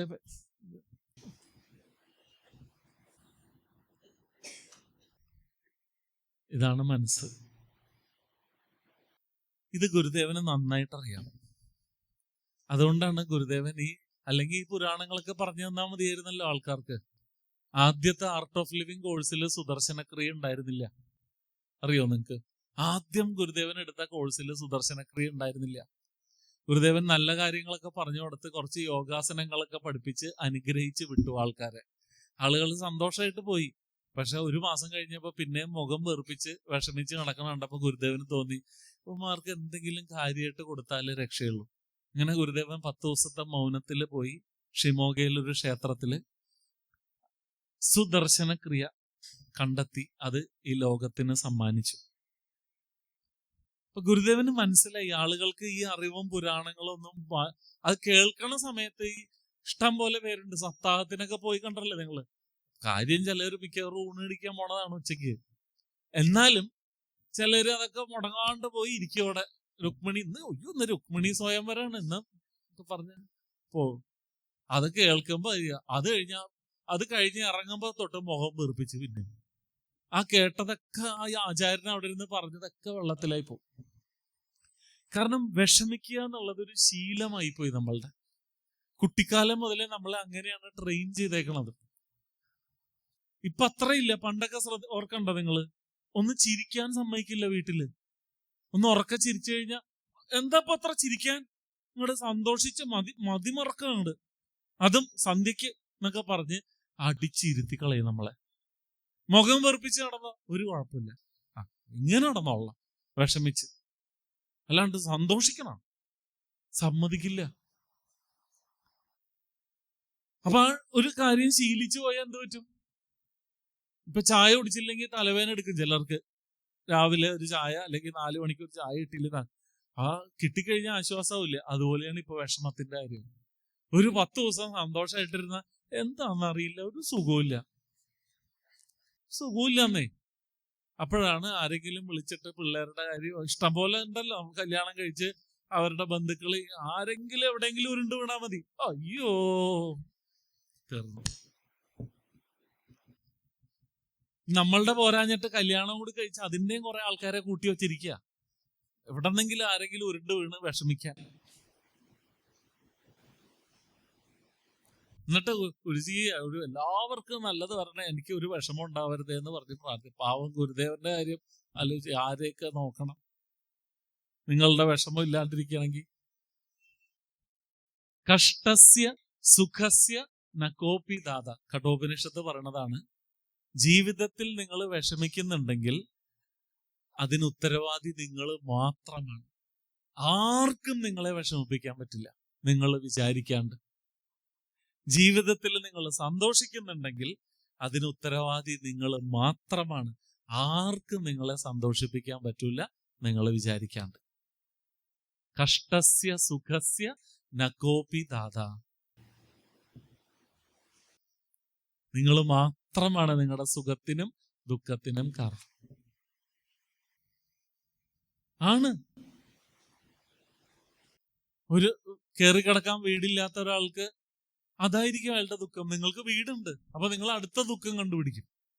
വീടൊക്കെ ഉണ്ട്, എനിക്ക് ഒരു കുഴപ്പമില്ല വീടിനൊന്നും, പക്ഷെ എന്തുണ്ടായിട്ട് എന്താ കാര്യം? ഇതാണ് നമ്മുടെ പ്രശ്നം.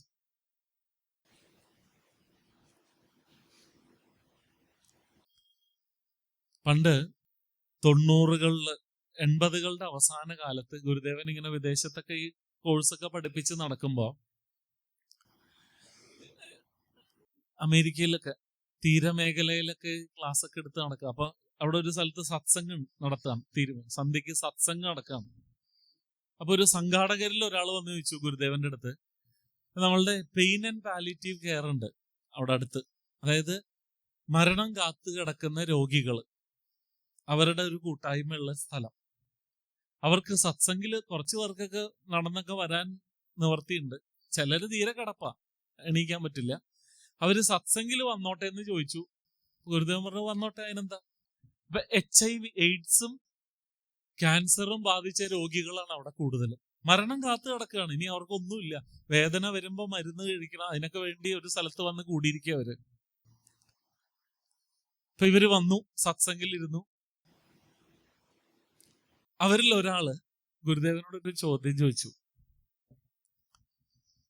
ഗുരുദേവ്, ഞാന് ഇത്രയും നാള് ജീവിച്ചു, തോന്നിയ പോലെയൊക്കെ സുഖിച്ച് ആർമാദിച്ച് അങ്ങോട്ട് ജീവിച്ചു എന്റെ ജീവിതം. ഇപ്പൊ ഡോക്ടർ പറഞ്ഞു എനിക്കൊരു മാറാരോഗം പിടിപെട്ടു, കൂടി വന്ന 6 മാസം, അതിന്റെ അപ്പുറത്ത് എനിക്ക് ആയുസില്ല എന്ന് ഉറപ്പായി. ഞാൻ ഇത്രയും നാള് ജീവിച്ച പോലെയല്ല, ഇത് അറിഞ്ഞു കഴിഞ്ഞപ്പോ തൊട്ട് എന്റെ ജീവിതത്തിനൊരു ഭയങ്കര വ്യത്യാസം വന്നു. ഞാനിപ്പോ ഓരോ നിമിഷവും അറിയുന്നുണ്ട്, എന്റെ ജീവിതത്തിന്റെ ഓരോ ശ്വാസവും ഞാൻ അറിഞ്ഞുകൊണ്ടാണ് എടുക്കണത്. എനിക്ക് വിഷമിക്കാൻ സമയമില്ല ഇപ്പൊ, കാരണം ഇനി കുറച്ച് നാളേ ഉള്ളൂ എനിക്ക് ഈ ഭൂമിയിൽ. ഞാനുള്ള സമയം ആസ്വദിച്ചും സന്തോഷിച്ചും. നിങ്ങൾക്കിപ്പോ ഒരു മാസവും കൂടി ജീവിതമുള്ളൂ എന്ന് പറഞ്ഞാൽ നിങ്ങൾ എന്താ ചെയ്യാ? നിങ്ങൾ ബേക്കറി പോയി കുറെ ഭക്ഷണം മേടിച്ചു തിന്നോ? എന്താ നിങ്ങൾ ചെയ്യാ? നിങ്ങൾ എന്തെങ്കിലും നന്മ ചെയ്യാനേ നോക്കുള്ളൂ ആ സമയത്ത്, അല്ലേ? ഗുരുദേവൻ പറയാണ്, ഇത് പറയുമ്പോ അയാളുടെ മുഖം കണ്ട അയാൾക്ക് ഒരു അസുഖം ഉണ്ടെന്ന് ആരും പറയൂല, അത്ര തേജസ് ആയിരുന്നു അയാളുടെ മുഖത്ത്. എന്നിട്ട് ഗുരുദേവൻ നമ്മളോട് ചോദിക്കുകയാണേ, അയാൾക്ക് 6 മാസമെങ്കിലും ജീവിച്ചിരിക്കുന്ന ഉറപ്പുണ്ട്, നിങ്ങളുടെ കാര്യമോ?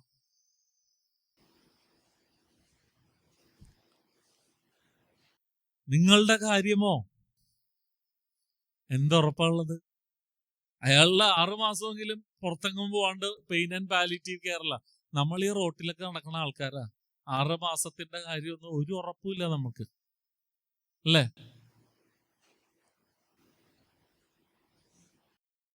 ഈ സത്യം എന്താണ് നമ്മൾ തിരിച്ചറിയാത്തത്? നമ്മൾ വെറുതെ പറയും ഞാൻ പോവാൻ തയ്യാറാ, എനിക്ക് ഇനിയൊന്നുമില്ല ചെയ്യാൻ, എന്റെ കാലം കഴിഞ്ഞ്, ആരെയും ബുദ്ധിമുട്ടിക്കാണ്ട് വെറുതെ പറയാ ഈ പറയണവര്. പോണ്ടി വന്നു കഴിഞ്ഞാണ്ടല്ലോ അവരെ കരയും, വാവിട്ട അയ്യോ എനിക്ക് പോണ്ടേന്നും പറഞ്ഞു.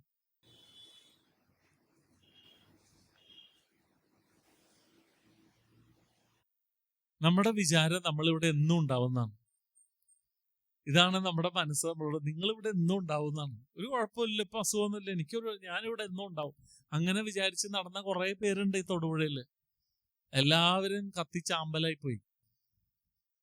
അടുത്ത ഊഴത്തിന് കാത്തിരിക്കണവരാ നമ്മളെന്ന് ഓർമ്മയുണ്ടാവണം നമുക്ക്.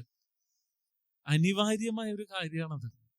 ആ ഉറപ്പ് നമ്മൾക്ക് ഉണ്ടായിരുന്നെങ്കിൽ ഗുരുദേവൻ പറയാണ്, എൻ്റെ ജോലി പകുതി കുറഞ്ഞേനെ. ഞാൻ ഈ ക്ലാസ് ഒക്കെ എടുത്ത ആൾക്കാരുടെ പുറകെ ഈ നോളജും ഒക്കെ പറഞ്ഞ് നടക്കേണ്ട കാര്യമില്ലായിരുന്നു.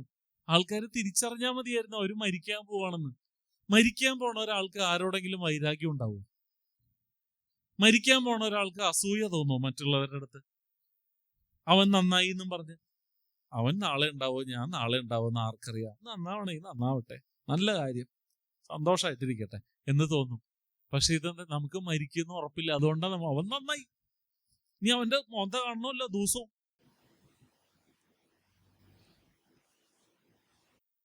ഈ ലോകത്തെ പകുതി പ്രശ്നങ്ങൾ തീർന്നേനെ ആളുകൾ തിരിച്ചറിഞ്ഞിരുന്നെങ്കിൽ അവര് മരിക്കാൻ പോണു എന്ന സത്യം. മരണം ക്രൂരനല്ല, ദയാലുവാണ്. മരണം പഠിപ്പിക്കും നിങ്ങളെ എന്താണ് സ്വസ്ഥത, എന്താണ് സമാധാനം. അതിന് മാത്രമേ നിങ്ങളെ അത് പഠിപ്പിക്കാൻ പറ്റുള്ളൂ. അതിനെ നിങ്ങൾ തിരിച്ചറിഞ്ഞാൽ നിങ്ങൾ സ്വസ്ഥായി, സമാധാനായി, നിങ്ങളുടെ വെപ്രാളമൊക്കെ തീരും. നചികേതസിനെ അത് പഠിപ്പിച്ചു കൊടുക്കുകയാണ് യമദേവൻ. അതാണ് രണ്ടാമത്തെ വരം. സ്വർഗം എന്നൊന്നുണ്ടെങ്കിൽ അത് ഇവിടെ തന്നെയാണ്. ഏതൊരു മനസ്സാണോ ഭാവിയെ പറ്റിയുള്ള ഉത്കണ്ഠയില്ലാതെ, ഭൂതകാലത്തെ പറ്റിയുള്ള വേദനകളില്ലാതെ ഈ ക്ഷണത്തിൽ പൂർണ്ണതയിൽ ജീവിക്കുന്നോ, അതാണ് സ്വർഗം. അല്ലാണ്ട് എവിടെയെങ്കിലും ഉണ്ടെന്നും പറഞ്ഞിരിക്കുകയാണോ നമ്മളിവിടെ? അല്ല, അത് ഇവിടെയാണ് അനുഭവിക്കേണ്ടത്. സ്വർഗത്തിലാണ് നിങ്ങൾ. അത് തിരിച്ചറിയാന്നുള്ളത് മാത്രമേ ഉള്ളൂ ചെയ്യാൻ. നചികേതസിന് യമദേവൻ ഇത് പഠിപ്പിച്ചു കൊടുക്കും. കുട്ടിയോ, ആഗ്രഹങ്ങൾ അവന് അല്ലെങ്കിലേ ഇല്ല. വളരെ പക്വതയുള്ള ശാന്തനായ ആ കുട്ടി അത് എളുപ്പത്തിൽ പഠിച്ചെടുക്കും. എങ്ങനെയാ പഠിക്കണത്? 720, ശ്രദ്ധിച്ചു കേട്ടോ, 720 കട്ടകൾ അടുക്കി വെച്ച് അവൻ സ്വർഗം എന്താണെന്നുള്ളത് മനസ്സിലാക്കും. 720 കട്ടകൾ അടുക്കി വെച്ച് അവൻ ഒരു യാഗം നടത്തി സ്വർഗവാസം നേടും. എന്താണ് ഈ 720ന്റെ പ്രത്യേകത? ആ നമ്പറിനൊരു പ്രത്യേകതയുണ്ട് ആത്മീയതയില്. അത് ഇന്ന് പറയില്ല, ഗുരുദേവൻ പറയുന്നുണ്ട്. അതൊരു ഹോംവർക്ക് ആയിട്ട് കൊടുക്കണം. എല്ലാവരും ചിന്തിക്കട്ടെ, ആലോചിക്കട്ടെ, എന്തായിരിക്കും 720 എന്നുള്ള സംഖ്യയുടെ ഒരു പ്രത്യേകത. നിങ്ങൾ ഗൂഗിളിൽ ഇതൊക്കെ നോക്കിയാൽ മതി. കഠോപനിഷത്തിലുള്ള 720 എന്താണ്? പല സ്വാമിമാരും പലരും ഇതിനെപ്പറ്റി വ്യാഖ്യാനിച്ച് പല പ്രഭാഷണങ്ങളും ഉണ്ടായിട്ടുണ്ട്. അവരൊക്കെ ഇതിനെപ്പറ്റി പറയുന്നുണ്ട്. അപ്പൊ നിങ്ങൾ കണ്ടുപിടിച്ച് വരണം. വെറുതെ കേട്ട് മാത്രം പോയാൽ പോരാ, ഒരു ഹോംവർക്കൊക്കെ വേണ്ടേ? അപ്പൊ ഈ കുട്ടി ഇത് വളരെ രസമായി മനസ്സിലാക്കിയെടുത്തു. അതവൻ നേടിയെടുത്തു. എന്ത്? ആ സ്വർഗം അതിവിടെയാണെന്ന് തിരിച്ചറിയുകയും അതിൽ അവൻ ഉറക്കുകയും ചെയ്തു. അവന്റെ ആ സാമർഥ്യവും മിടുക്കും കാര്യങ്ങൾ മനസ്സിലാക്കാനുള്ള കഴിവും കണ്ട് യമദേവൻ അവനിൽ സന്തുഷ്ടനായി. അവനൊരു സമ്മാനവും കൊടുത്തു. വേറെ എന്താ സമ്മാനം? ഒരു വൈര നെക്ലസ്. ഈ വൈര നെക്ലസിനൊരു പ്രത്യേകതയുണ്ട്. ചുമപ്പ്, പച്ച, നീല, മഞ്ഞ, വെള്ള നിറങ്ങളിലുള്ള കല്ലുകൾ അടങ്ങിയ ഒരു വൈര നെക്ലസ്.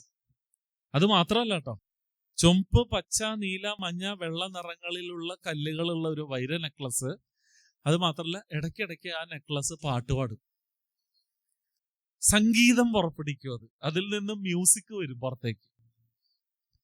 കേട്ടിട്ടുണ്ടോ എവിടെയെങ്കിലും ഒരു നെക്ലസിൽ നിന്ന് പാട്ട് വന്നത്? ഇല്ല, ഈ നെക്ലസിൽ നിന്ന് വരും. എന്താണ് ഈ നെക്ലസിന്റെ സീക്രട്ട്? ഇതിനൊരു രഹസ്യമുണ്ട്. ഇത് രണ്ടുമാണ് ഹോംവർക്ക്, പറയൂല. എന്താണ് 720 എന്ന സംഖ്യയുടെ പ്രത്യേകത? എന്താണ് വൈര നെക്ലസിന്റെ പ്രത്യേകത? ഇത് രണ്ടും കിട്ടി കുട്ടിക്ക്. ഇപ്പൊ രണ്ടാമത്തെ വരം കഴിഞ്ഞുല്ലോ. ഇനി മൂന്നാമത്തെ വരം എന്താ വേണ്ടത്? ഇനിയിപ്പോ എല്ലാം കഴിഞ്ഞു, എല്ലാം സ്വർഗവും കിട്ടി. പിന്നെ അച്ഛനും സന്തോഷമായിട്ട് സ്വീകരിക്കാന്ന് പറഞ്ഞു. ഇനിയിപ്പോ ഇതിന്റെ അപ്പുറത്ത് എന്താ ഉള്ളത്? യമദേവന് തന്നെ അറിയില്ല. യമദേവന് കൊടുക്കാവുന്ന ഏറ്റവും വലിയ കാര്യം അവന് കൊടുത്തു. സ്വർഗം കാണിച്ചു കൊടുത്തു. അപ്പൊ എന്താ ഇതിന്ന് അറിവ് നമ്മളുടെ? ആരാണ് സ്വർഗം നമ്മളെ കാണിച്ചു തരാൻ പോണത്? നചികേതസിനെ മാത്രമല്ല, നമ്മൾക്കും കാണിച്ചു തരാൻ പോണത് മരണമാണ്. അതിനെ മനസ്സിലാക്കിയാൽ നിങ്ങൾക്കും സ്വർഗം കിട്ടും. ഇപ്പൊ ഇവിടെ വെച്ച് അതിനെ തിരിച്ചറിയുക, അതെന്താണെന്ന് മനസ്സിലാക്കുക. അത്രയേ ഉള്ളൂ ജീവിതം എന്ന് തിരിച്ചറിയുക. കുറച്ച് വർഷങ്ങളുടെ കാര്യമുള്ളൂ. അത് പറയണ പോലെ അങ്ങോട്ട് പോവും. അധികം സമയമൊന്നുമില്ല. വിഷമിച്ചും സങ്കടപ്പെട്ടും മുഖം വീർപ്പിച്ചും ദേഷ്യപ്പെട്ടും തീർക്കാനുള്ളതല്ല ഇനിയുള്ള സമയം. ഇത് മനസ്സിലാക്കണം. ഇവിടെ ഇരിക്കുന്ന ഭൂരിഭാഗം പേരും ആ മൂന്നാമത്തെ ഘട്ടത്തിലെത്തി. മറ്റുള്ളവർക്ക് വേണ്ടി ജീവിക്കേണ്ടവരാണ്. എന്ത് ചെയ്യാം സമൂഹത്തിന് വേണ്ടി, ആർക്കെങ്കിലും വേണ്ടി എന്ത് നന്മ ചെയ്യാം? ഇതുപോലെ ഒരു ഗുരുവിനെയും കിട്ടി ജീവിതത്തിൽ. ഇനി എന്തിനാ നിങ്ങൾ തിരിഞ്ഞു നോക്കണത്? വേറെ ഒന്നും വേണ്ട, ഗുരുദേവന്റെ കൂടെ ചേർന്ന് നിന്നാ മതി. അതിൻ്റെ ഇടയിലുള്ള അഭിപ്രായ വ്യത്യാസങ്ങളും ആരെങ്കിലും പെരുമാറിയ ഇതൊന്നും നിങ്ങളെ ബാധിക്കരുത്. നിങ്ങൾ സന്തോഷമായിട്ടിരിക്കുക. ഗുരുദേവൻ ആകെ കർശനമായി തന്നേക്കണ ഒരേ ഒരു നിർദ്ദേശമാണത്. Be happy, it is a blessing as well as my order. സന്തോഷമായിട്ടിരുന്നോളണം, ഇതെന്റെ അനുഗ്രഹമാണ്, എന്റെ ആജ്ഞയുമാണ്. വേറെ ഒരു കാര്യവും ഗുരുദേവൻ ആജ്ഞാപിച്ചിട്ടില്ല നമ്മളോട്. സന്തോഷമായിട്ടിരിക്കണം എന്നല്ലാണ്ട്. അല്ല, അപ്പൊ നിങ്ങൾ പറയേ, അല്ല എന്റെ കാര്യം അറിയാമോ ഗുരുജിക്ക്? എന്റെ വീട്ടിലെ കാര്യം അറിഞ്ഞാ സാറേ? അല്ല, ഒക്കെ മനസ്സിലായി. നിങ്ങളുടെ വിഷമവും ദുഃഖവും ഒക്കെ മനസ്സിലായി. മര്യാദയ്ക്ക് സന്തോഷമായിട്ടിരുന്നോ. ഇത് ഈ കുഴപ്പമൊക്കെ ഉള്ളപ്പോഴാ? ആ കുഴപ്പമുള്ളപ്പോ അത് തന്നെ. അല്ലാണ്ട് ഒരു കുഴപ്പമില്ല, ഒരു അസുഖവും ഇല്ല, വിചാരിച്ച കാര്യങ്ങളൊക്കെ നടന്നു. ഏത് പൊട്ടനും ചിരിക്കാൻ പറ്റും? അതിന് വല്ല കഴിവും വേണോ? ഏത് മരമണ്ടനും കഴുതയും ചിരിക്കും അവൻ വിചാരിച്ചതൊക്കെ നടന്നു കഴിയുമ്പോ. ജീവിതം പ്രതികൂലമായി വിചാരിച്ചതൊക്കെ നടക്കാതിരിക്കുമ്പോഴും ഈ ചിരി നിലനിർത്താൻ പറ്റുമ്പോഴാണ് അവിടെയാണ് നിങ്ങൾ സ്പെഷ്യൽ ആവണത്. അവിടെയാണ് നിങ്ങൾ ഈ പാത്തിൽ നിൽക്കണതിന്റെ പ്രത്യേകത ഉണ്ടാവണത്. അതാണ് ആത്മീയത. അല്ലാണ്ട് എല്ലാ കാര്യങ്ങളും അനുകൂലമാകുമ്പോൾ ആർക്കാണ് ചിരിക്കാൻ പറ്റാത്തത്? അവിടെയാണ് എനിക്കൊരു ഗുരു ഉണ്ടെന്നുള്ളതിന്റെ ഒരു വ്യത്യാസം നിങ്ങളുടെ ശരീരഭാഷയിലും മുഖത്തും പ്രതിഫലിക്കേണ്ടത്. ശരിയാണോ? 3-4 പേരെ പറയാനുള്ളൂ. ഒക്കെ ശരിയാ, പക്ഷെ ഞാൻ വിഷമിക്കും. എന്താ, ശീലമായി പോയി. പോണ വഴി ചെരുപ്പ് കണ്ടില്ല, ആരെങ്കിലും എടുത്തോണ്ട് പോയി, തീർന്നില്ലേ? കഠോപനിഷത്ത്. മേലെ ഞാൻ ഇങ്ങോട്ട് വരൂല. ഇന്നലെ മേടിച്ചുള്ളൂ 1000 രൂപ കൊടുത്ത് ചെരുപ്പ്. അത്രയേ ഉള്ളൂ. നിങ്ങൾക്ക് തന്നെ വിലയിരുത്താം നിങ്ങളുടെ അവസ്ഥ എന്താന്നുള്ളത്.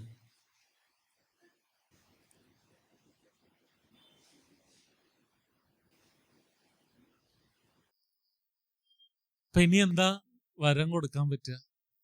അടുത്ത വരത്തിലാണ് ഈ കഠോപനിഷത്ത് ഇരിക്കുന്നത്. അതാണ് കേൾക്കേണ്ടത് നമുക്ക്. ഇനി എന്താ നിനക്ക് വേണ്ടതെന്ന് യമദേവൻ ചോദിക്കുമ്പോ കുട്ടി വളരെ നിസ്സാരമായിട്ട് പറയും. ചില ആൾക്കാർ പറയണു മരണത്തോടുകൂടി എല്ലാം അവസാനിക്കും, കഴിഞ്ഞു, പിന്നെ ഒന്നുമില്ല. ചില ആൾക്കാർ പറയണു അല്ല, പുനർജന്മമുണ്ട്, നമ്മൾ വീണ്ടും ഇവിടെ വരാനുള്ളതാണ്. ഈ ലോകം ഉണ്ടായപ്പോ മുതൽ ഈ തർക്കം നടക്കുന്നുണ്ട് ഈ ലോകത്ത്. വിശ്വാസികളും അവിശ്വാസികളും. വിശ്വാസികൾ പറയും പുനർജന്മമുണ്ട്, അടുത്ത ജന്മമെങ്കിലും എനിക്ക് എന്നൊക്കെ പറഞ്ഞ് അവര് നടക്കും.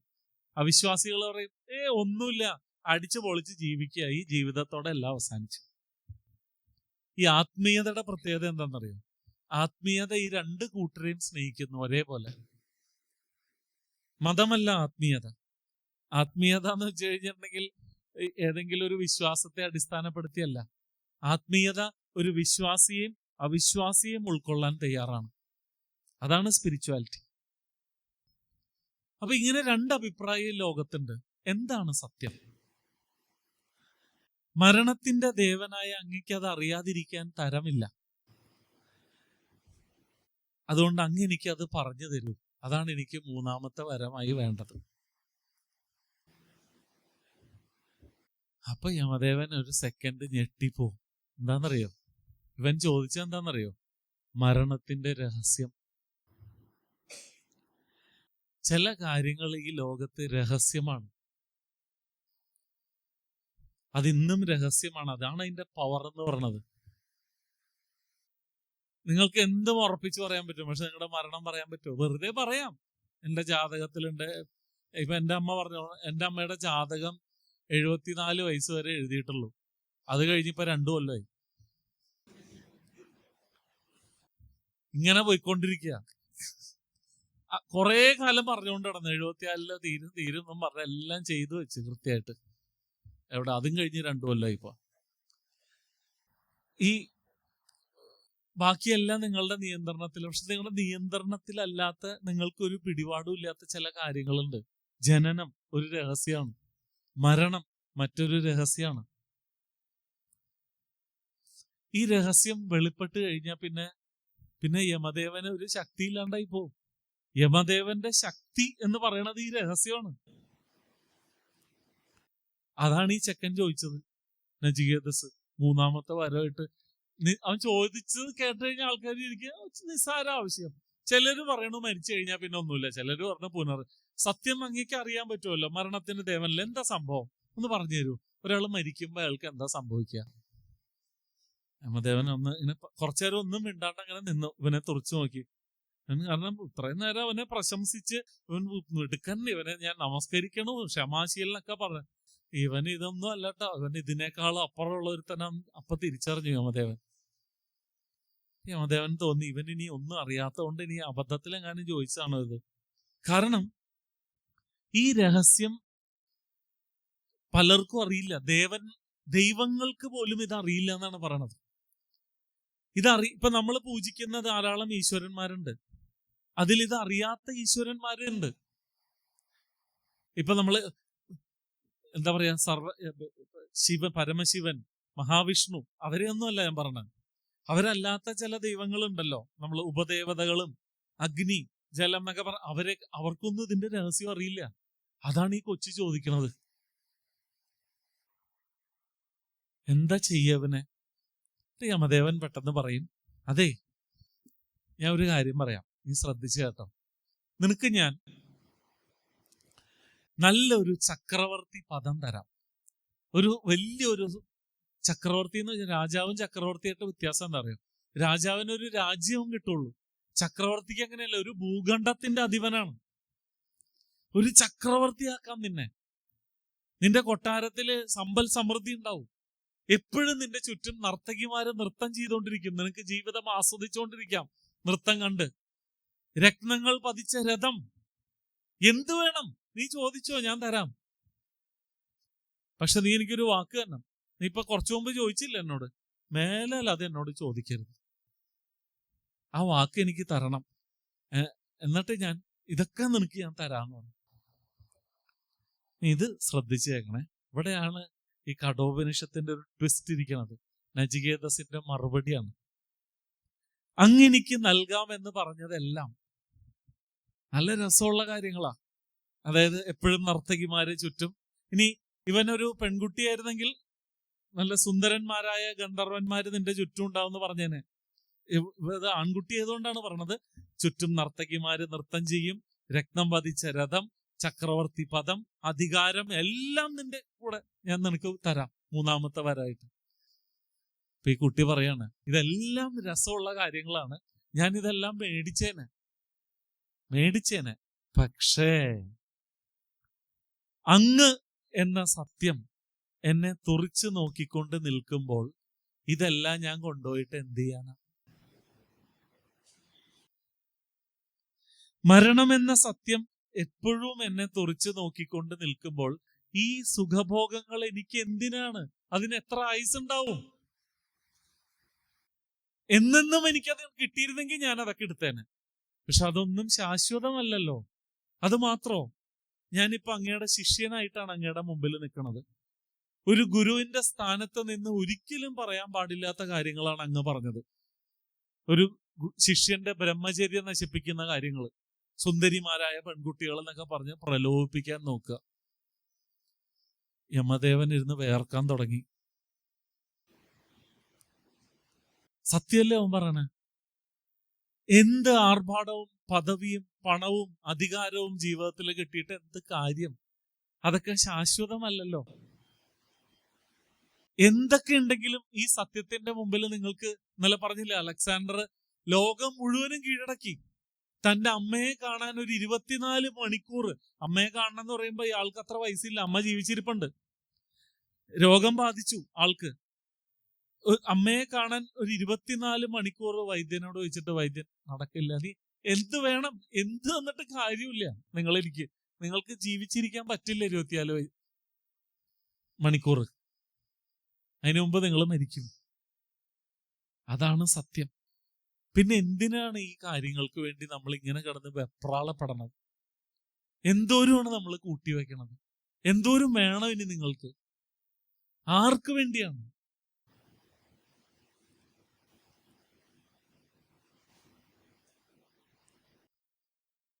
ധർമ്മസങ്കടത്തിലായി യമദേവൻ. എന്തായിരിക്കും യമദേവൻ പറയുക അടുത്ത വരി? ഇന്ന് എന്തായിരുന്നു? രണ്ടാമത്തെ വരം ഈ കുട്ടിക്ക് അറിഞ്ഞു കൊടുക്കുകയാണ് മരണം. അറിഞ്ഞു കൊടുത്തു. അതായത് ഈ കുട്ടിക്ക് അറിഞ്ഞു കൊടുത്തു എന്ന് പറയുമ്പോൾ നിങ്ങൾ ഇത് കഥയായിട്ടല്ല ഇവിടെ ഇരുന്ന് കേൾക്കേണ്ടത്. നിങ്ങളുടെ ജീവിതവുമായി അതിനെ ബന്ധപ്പെടുത്തണം. നിങ്ങൾ ആ മരണം എന്ന സത്യം നിങ്ങളുടെ മുഖത്ത് നോക്കി നിൽക്കുകയാണ്. പിന്നെ എന്തിനു വേണ്ടിയാ നിങ്ങൾ മോഹങ്ങളും ആഗ്രഹങ്ങളുടെയും പുറകെ ഇങ്ങനെ പോണത്? ആ സ്വർഗം എന്നുള്ളത് ഇവിടെയാണ്. എവിടെയെങ്കിലും കിട്ടുന്നും പറഞ്ഞ് വെയിറ്റ് ചെയ്യല്ല വേണ്ടത്. ഈ ക്ഷണത്തിൽ വന്നത് അനുഭവിക്കുക, ആനന്ദം, സന്തോഷായിട്ടിരിക്കുക, ബി ഹാപ്പി.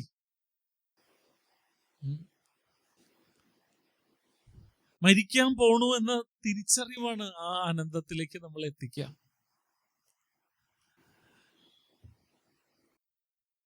6 മാസം 6 വർഷം 60 വർഷം എന്ന് വെച്ചാൽ ഒന്നുമല്ല. ഇപ്പൊ വരും അതെല്ലാം. കുറച്ച് സമയത്തെ കാര്യമുള്ളൂ. അതിനു മുൻപ് കഠോപനിഷത്ത് പറയണ പോലെ ജീവിച്ച് മരിക്കാൻ നോക്കുക. കാരണം കഠോപനിഷത്തിന് നിങ്ങൾക്ക് മോക്ഷം തരണമെന്ന് മാത്രമേ ആഗ്രഹമുള്ളൂ. കഠോപനിഷത്തിന് നിങ്ങളുടെ പേരക്കുട്ടി നന്നാവണമെന്നോ നിങ്ങളുടെ വീട്ടിലിരിക്കണവർക്ക് സ്വർണം കിട്ടണം, ഇതൊന്നും കഠോപനിഷത്തിന് നിങ്ങൾ എന്തിനാണോ ഈ ഭൂമിയിൽ ജനിച്ചത്, എന്തിനാ നിങ്ങൾ വന്നേക്കണേ ഇവിടെ, ആ ലക്ഷ്യം നിങ്ങളെ നിറവേറാൻ സഹായിക്കാനാണ് കഠോപനിഷത്ത്. അതുകൊണ്ടുള്ള കാര്യങ്ങൾ അത് പച്ചയ്ക്ക് തുറന്നു പറയും. അതുകൊണ്ട് അത് ക്ലിയർ ആയിട്ട് പറഞ്ഞു കഴിഞ്ഞു. 100 വയസ്സാണ് നിങ്ങളുടെ ആയുസ്. എങ്ങനെ ജീവിച്ച് ഇവിടെ മരിക്കണം? 25 വർഷം പഠിക്കുക, 25 വർഷം സുഖമായിട്ട് ജീവിക്കുക, 25 വർഷം സേവനത്തിലേക്ക് ശ്രദ്ധ കൊടുക്കുക, അവസാനം സന്യാസം. എനിക്കൊന്നും വേണ്ട, ഞാനൊന്ന് ഓരോന്നായിട്ട് ഡ്രോപ്പ് ചെയ്യുക, വിടുക, ഫ്രീ ആവുക എല്ലാത്തിൽ നിന്നും. കാരണം നിങ്ങളൊരു യാത്ര പോവാൻ പോവാണ്. ആ സമയത്ത് നിങ്ങൾക്ക് ലഗേജ് ഒരു ബുദ്ധിമുട്ടാവും. നിങ്ങൾ ട്രെയിനിൽ കയറി ഇരിക്കുമ്പോൾ ആരെങ്കിലും പെട്ടിയും തലയിൽ വെച്ചുകൊണ്ടിരിക്കുമോ ട്രെയിനിൽ? അത് താഴെ എവിടെയെങ്കിലും എടുത്ത് അങ്ങോട്ട് മാറ്റി വെക്കൂലേ? അതുപോലെ ആവണ്ടേ, സ്വസ്ഥായിട്ട് പോണ്ടേ. അത് ഇവിടെ ഇറക്കി വെച്ചില്ലെങ്കിൽ തലയിൽ വെക്കേണ്ടി വരും നിങ്ങൾ. അതാണ് നമ്മളുടെ ഇവിടെയുള്ള ലഗേജിന്റെ ഒരു കുഴപ്പം. അതെങ്ങനെയാന്നുള്ളത് പറയാം, അടുത്ത 2 ദിവസം വരുന്നുണ്ട്. എങ്ങനെയാണ് ഇത് തലയിലാവണമെന്ന് പറഞ്ഞുതരാം. ഈ ജീവിച്ചിരിക്കുമ്പോൾ അതിനെ കളയാൻ പഠിച്ചില്ലെങ്കിൽ പിന്നെ അത് നിങ്ങൾക്ക് തലച്ചുമടായിട്ട് കൊണ്ടുനടക്കേണ്ടി വരും. ഇവിടെ നിന്ന് പോയാലും വീണ്ടും വീണ്ടും നിങ്ങൾ ഇവിടെ വന്ന് ജനിക്കേണ്ടി വരും, അതെല്ലാം പൂർത്തിയാക്കാനും തീർക്കാനും. അതനുസരിച്ചിട്ടുള്ള ഒരു ശരീരം തെരഞ്ഞെടുത്ത് നിങ്ങൾ പോവും എന്ന് വ്യക്തമായിട്ട് പറയുന്നുണ്ട്.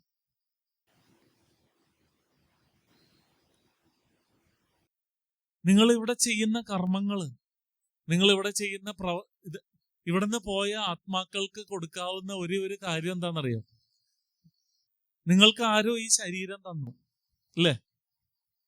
നിങ്ങൾ തിരിച്ചവർക്ക് എന്താ കൊടുക്കുക? നിങ്ങളുടെ അച്ഛനും അമ്മയും മരിച്ചപ്പോ അവര് വെച്ച് നിങ്ങൾക്ക് തന്ന സ്വത്ത് വകകളാണ് നിങ്ങളുടെ കയ്യിലുള്ളത്.